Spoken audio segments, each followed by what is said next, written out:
Internet Archive. It's an archaeological discovery that is presented exactly as I'm gonna read. Archaeological writings of the Sanhedrin and Talmuds of the Jews. These are the official documents made in this court in the days of Jesus Christ, translated by Doctors Mackintosh and Twyman of the Antiquarian Lodge, Genoa, Italy, from manuscripts in Constantinople and the records of the senatorial docket taken from the Vatican at Rome, published by Philadelphia Antiquarian Book Company. Copyright 1913 by W.F. Randall. So out of these several chapters, I will read the one pertaining to Pilate's report to Caesar of the arrest, trial, and crucifixion of Jesus, which is known as Acta Pilati. Chapter 8, Vallius notes Acta Pilati or Pilate's report to Caesar of the arrest, trial, and crucifixion of Jesus. Vallius Paterculus, a Roman historian, was 19-year-old when Jesus was born. His works have been thought to be extinct. I know of but two historians that make reference to his writings, Priscian and Tacitus, who speak of him as a descendant of an equestrian family of Campania. From what we gather from these writers, Vallius must have been a close friend of Caesar, who raised him by degrees until he became one of the great men of Rome and for 16 years commanded the army. He returned to Rome in the year 31 and finished his work, which was called Historia Romana. He held the office of praetor when Augustus died and while Vincius was consul. Vallius says that in Judea he met a man called Jesus of Nazareth, who was one of the most remarkable characters he had ever seen, that he was more afraid of Jesus than of a whole army, for he cured all manners of diseases and raised the dead, and when he cursed the orchards of fruit trees for their barrenness, they instantly withered to their roots. After referring to the wonderful works of Jesus, he says that although Jesus had such power, he did not use it to injure anyone, but seemed always inclined to help the poor. Vallius says the Jews were divided in their opinion of him, the poorer class claiming him as their king and their deliverer from Roman authority, and that if Jesus should raise an army and give it the power, he could sweep the world in a single day. But the rich Jews hated and cursed him behind his back and called him an Egyptian necromancer, though they were as afraid of him as of death. Vallius Paterculus, Book 72, found in Vatican at Rome. And here's the Pilates report. To Tiberius Caesar, Emperor of Rome. Noble sovereign, greeting. The events of the last few days in my province have been of such a character that I will give the details in full as they occurred, as I should not be surprised if, in the course of time, they may change the destiny of our nation, for it seems of late that all the gods have ceased to be propitious. I am almost ready to say, cursed be the day that I succeeded Valerius Flacius in the government of Judea, for since then my life has been one of continual uneasiness and distress. On my arrival at Jerusalem, I took possession of the praetorium and ordered a splendid feast to be prepared, to which I invited the Tetrarch of Galilee with the high priest and his officers. At the appointed hour, no guests appeared. This I considered an insult offered to my dignity and to the whole government which I represent. A few days after, the high priest deigned to pay me a visit. His deportment was grave and deceitful. He pretended that his religion forbade him and his attendants to sit at the table of the Romans and eat and offer libations with them. But this was only a sanctimonious seeming, for his very countenance betrayed his hypocrisy. Although I thought it expedient to accept his excuse from that moment, I was convinced that the conquered had declared themselves the enemy of the conquerors, and I would warn the Romans to beware of the high priests of this country. They would betray their own mother to gain office and a luxurious living. It seems to me that of conquered cities, Jerusalem is the most difficult to govern. So turbulent are the people that I live in momentary dread of an insurrection. I have not soldiers sufficient to suppress it. I had only 1 centurion and 100 men at my command. I requested a reinforcement from the prefect of Syria, who informed me that he had scarcely troops sufficient to defend his own province. An insatiate thirst for conquest to extend our empire beyond the means of defending it, I fear, will be the cause of the final overthrow of our whole government. I lived secluded from the masses, for I did not know what those priests might influence the rabble to do. Yet I endeavored to ascertain, as far as I could, the mind and standing of the people. Among the various rumors that came to my ears, there was one in particular that attracted my attention. A young man, it was said, had appeared in Galilee, preaching with a noble unction a new law in the name of the God that had sent him. At first, I was apprehensive that his design was to stir up the people against the Romans, But my fears were soon dispelled. Jesus of Nazareth spoke rather as friend of the Romans than of the Jews. One day in passing by the place of Siloam, where there was a great concourse of people, I observed in the midst of the group a young man who was leaning against a tree, calmly addressing the multitude. I was told it was Jesus. This I could easily have suspected, so great was the difference between him and those listening to him. His golden-colored hair and beard gave his appearance a celestial aspect. He appeared to be about 30 years of age. Never have I seen a sweeter or more serene countenance. What a contrast between him and his hearers, with their black beards and tawny complexions. Unwillingly to interrupt him by my presence, I continued my walk, but signified to my secretary to join the group and listen. My secretary's name is Manlius. He is the grandson of the chief of the conspirators who encamped in Etruria, waiting for Catiline. Manlius has been for a long time an inhabitant of Judea and is well acquainted with the Hebrew language. He was devoted to me and worthy of my confidence. On entering the praetorium, I found Manlius, who related to me the words Jesus has pronounced at Siloam. Never have I read in the works of the philosophers anything that can compare to the maxims of Jesus. One of the rebellious Jews, so numerous in Jerusalem, having asked Jesus if it was lawful to give tribute to Caesar, he replied, "Render unto Caesar the things that belong to Caesar, and unto God the things that are God's." It was on account of the wisdom of his saying that I granted so much liberty to the Nazarene, for it was in my power to have had him arrested and exiled to Pontus. But that would have been contrary to the justice which has always characterized the Roman government in all its dealings with men. This man was neither seditious nor rebellious. I extended to him my protection, unknown perhaps to himself.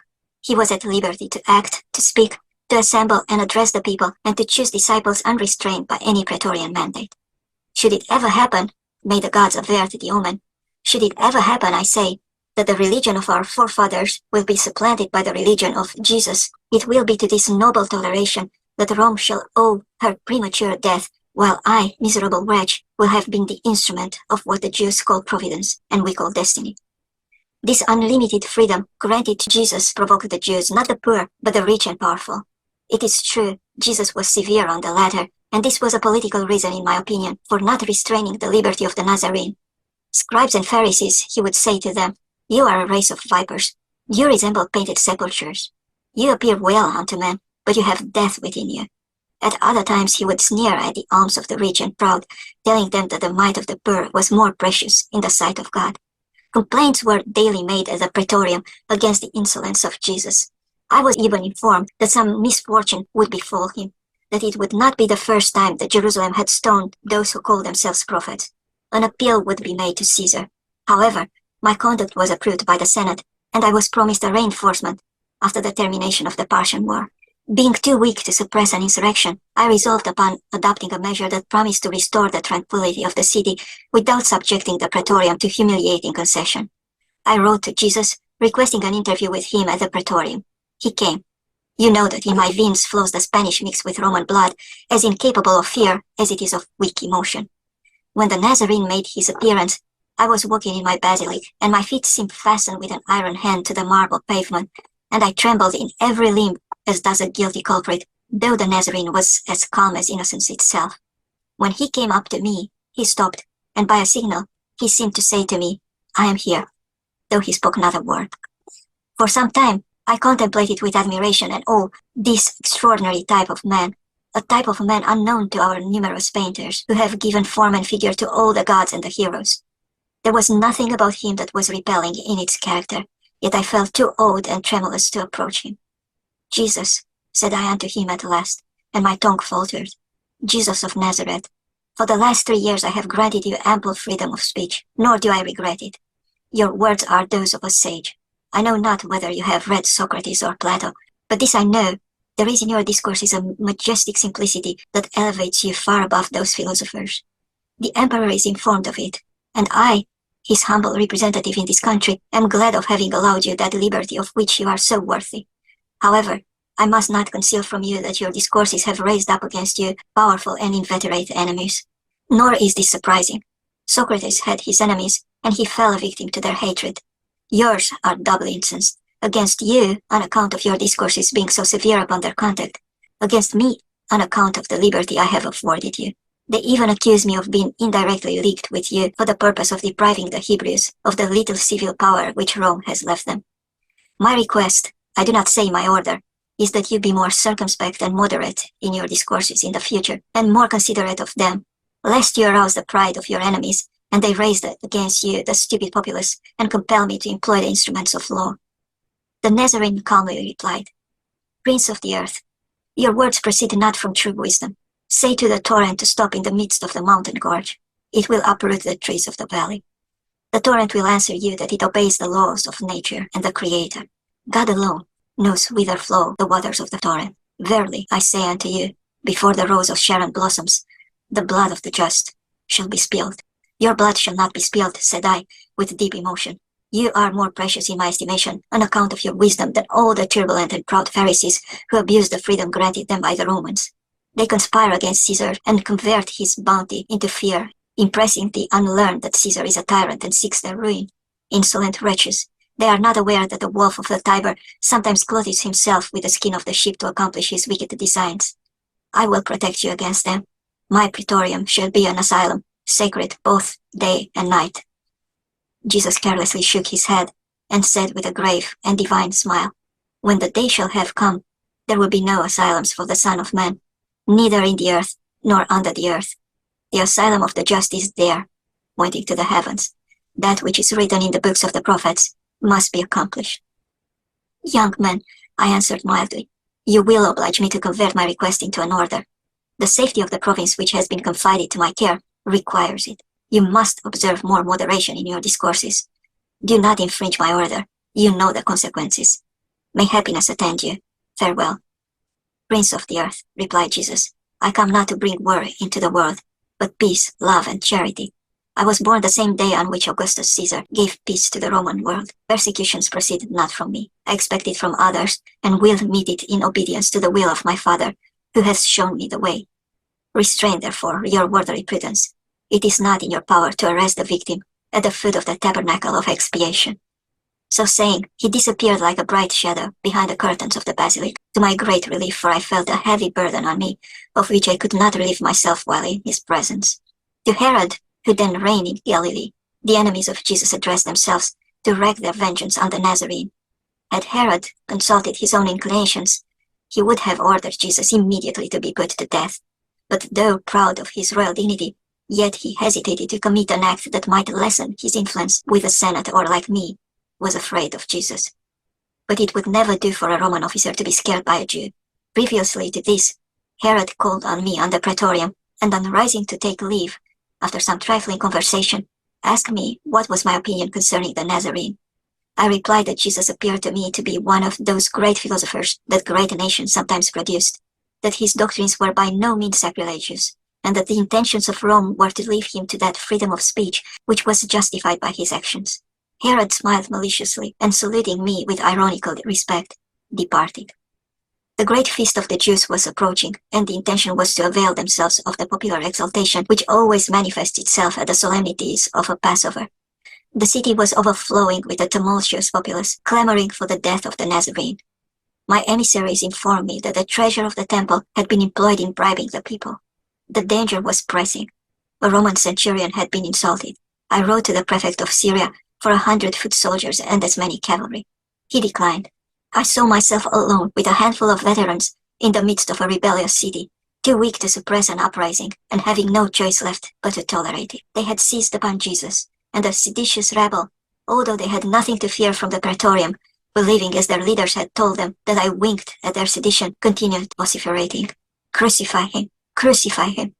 3 powerful parties had combined together at that time against Jesus. First, the Herodians and the Sadducees, whose seditious conduct seemed to have proceeded from double motives. They hated the Nazarene and were impatient of the Roman yoke. They never forgave me for having entered the holy city with banners that bore the image of the Roman emperor. And although in this instance I had committed a fatal error, yet the sacrilege did not appear less heinous in their eyes. Another grievance also ranked in their bosoms. I had proposed to employ a part of the treasure of the temple in erecting edifices for public use. My proposal was scorned. The Pharisees were the avowed enemies of Jesus.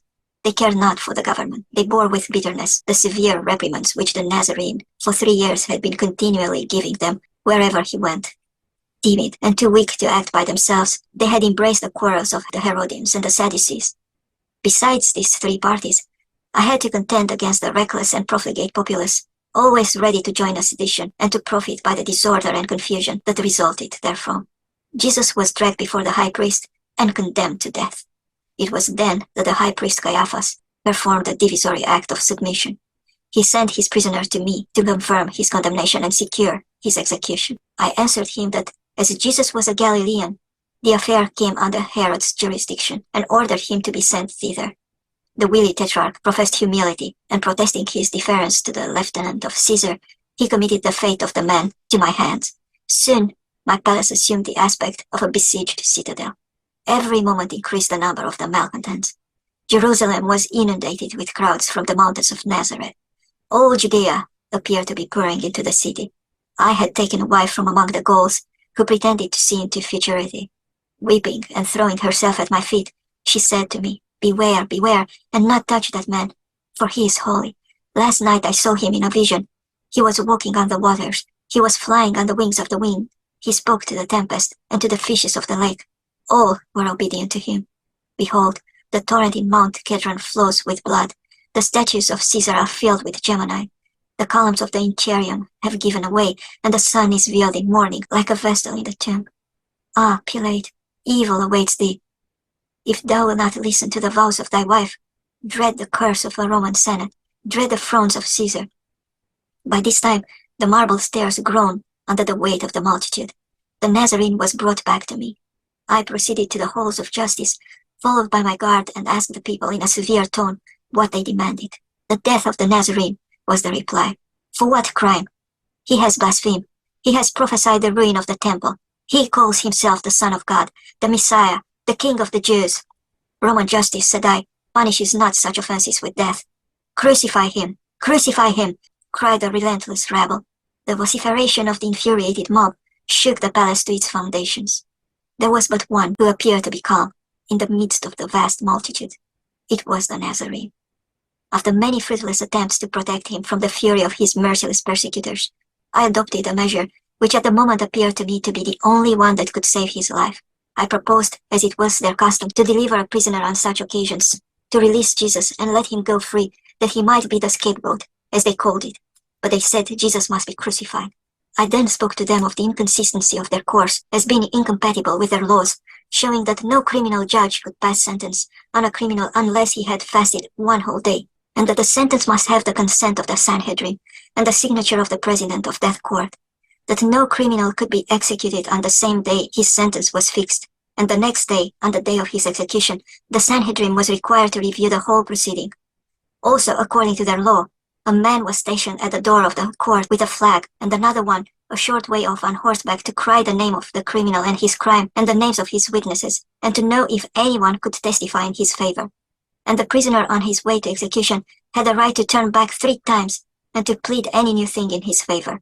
I urged all these pleas, hoping they might awe them into subjection. But they still cried, "Crucify him, crucify him." I then ordered Jesus to be scourged, hoping this might satisfy them. But it only increased their fury. I then called for a basin and washed my hands in the presence of the clamorous multitude, thus testifying that in my judgment Jesus of Nazareth had done nothing deserving of death. But in vain. It was his life these wretches thirsted for. Often in our civil commotions have I witnessed the furious anger of the multitude, but nothing could be compared to what I witnessed on this occasion. It might have been truly said that all the phantoms of the infernal regions had assembled at Jerusalem. The crowd appeared not to walk, but to be borne off and whirled as a vortex, rolling along in living waves from the portals of the praetoriums, even unto Mount Zion, with howling screams, shrieks, and vociferations such as were never heard in the seditions of the Pannonia or in the tumults of the Forum. By degrees, the day darkened like a winter's twilight, such as had been at the death of the great Julius Caesar. It was likewise the Ides of March. I, the continued governor of a rebellious province, was leaning against the column of my basilic, contemplating at worth the dreary gloom, these fiends of Tartarus dragging to execution the innocent Nazarene. All around me was deserted. Jerusalem had vomited forth her indwellers through the funeral gate that leads to Gemonica. An air of desolation and sadness enveloped me. My guards had joined the cavalry, and the centurion with a display of power was endeavoring to keep order. I was left alone, and my breaking heart admonished me that what was passing at the moment appertained rather to the history of the gods than that of man. A loud clamor was heard proceeding from Golgotha, which borne on the wind seemed to announce an agony such as was never heard by mortal ears. Dark clouds lowered over the pinnacle of the temple, and setting over the city covered it as with a veil. So dreadful were the signs that men saw both in the heavens and on the earth that Dionysius the Areopagite is reported to have exclaimed, "Either the author of nature is suffering, or the universe is falling apart." Whilst these appalling scenes of nature were transpiring, there was a dreadful earthquake in Lower Egypt, which filled everybody with fear and scared the superstitious Jews almost to death. It is said Balthazar, an aged and learned Jew of Antioch, was found dead after the excitement was over. Whether he died from alarm or grief is not known. He was a strong friend of the Nazarene. Near the first hour of the night, I threw my mantle around me and went down into the city towards the gates of Golgotha. The sacrifice was consummated. The crowd was returning home, still agitated, it is true, but gloomy, taciturn, and desperate. What they had witnessed had stricken them with terror and remorse. I also saw my little Roman cohort pass by mournfully, the standard-bearer having veiled his eagle in token of grief, and I overheard some of the Jewish soldiers murmuring strange words which I did not understand. Others were recounting miracles very like those which have so often smitten the Romans by the will of the gods.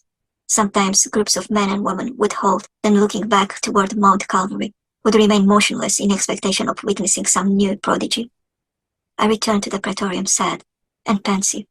On ascending the stairs, the steps of which were still stained with the blood of the Nazarene, I perceived an old man in a suppliant posture, and behind him several Romans in tears. He threw himself at my feet and wept most bitterly. It is painful to see an old man weep, and my heart being already overcharged with grief, we, those strangers, wept together.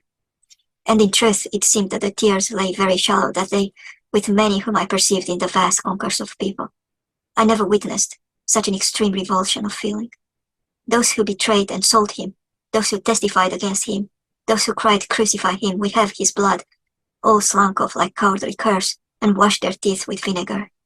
As I am told that Jesus taught a resurrection and a separation after death, if such should be the fact, I am sure it commenced in this vast crowd. "Father," said I to him after gaining control of my feelings, "who are you, and what is your request?" "I am Joseph of Arimathea," replied he, "and am come to beg of you upon my knees the permission to bury Jesus of Nazareth."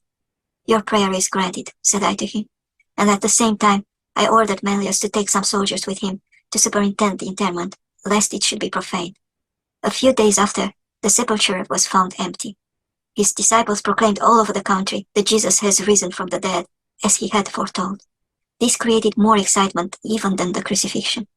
As to its truth, I cannot say for certain, but I have made some investigation of the matter. So you can examine for yourself and see if I am in fault, as Herod represents. Joseph buried Jesus in his tomb. Whether he contemplated his resurrection or calculated to cut him another, I cannot tell. The day after he was buried, one of the priests came to the praetorium and said they were apprehensive that his disciples intended to steal the body of Jesus and hide it, and then make it appear that he had risen from the dead, as he had foretold, and of which they were perfectly convinced. I sent him to the captain of the royal guard, Malchus, to tell him to take the Jewish soldiers, place as many around the sepulchre as were needed. Then if anything should happen, they could blame themselves and not the Romans. When the great excitement arose about the sepulchre being found empty, I felt a deeper solicitude than ever. I sent for Malchus, who told me he had placed his lieutenant, Ben Isham, with 100 soldiers around the sepulchre.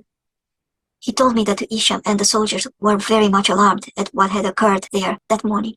I sent for this man Isham, who related to me, as near as I can recollect, the following circumstances. He said that at about the beginning of the 4th watch, they saw a soft and beautiful light over the sepulchre. He at first thought that the women had come to embalm the body of Jesus, as was their custom, but he could not see how they have gotten through the guards. While these thoughts were passing through his mind, behold, the whole place were lighted up, and there seemed to be crowds of the dead in their grave clothes. All seemed to be shouting and filled with ecstasy, while all around and above was the most beautiful music he had ever heard, and the whole air seemed to be full of voices praising God. At this time there seemed to be a reeling and swimming of the earth, so that he turned so sick and faint that he could not stand on his feet. He said the earth seemed to swim from under him, and his senses left him, so that he knew not what did occur. I asked him in what condition he was when he came to himself. He said he was lying on the ground with his face down. I asked him if he could not have been mistaken as to the light. Was it not day that was coming in the east? He said at first he thought of that, but at a stone's cast it was exceedingly dark. And then he remembered it was too early for day. I asked him if his dizziness might not have come from being waken up and getting up too suddenly, as it sometimes had that effect. He said he was not, and had not been asleep all night, as the penalty was death for him to sleep on duty. He said he had let some of the soldiers sleep at a time.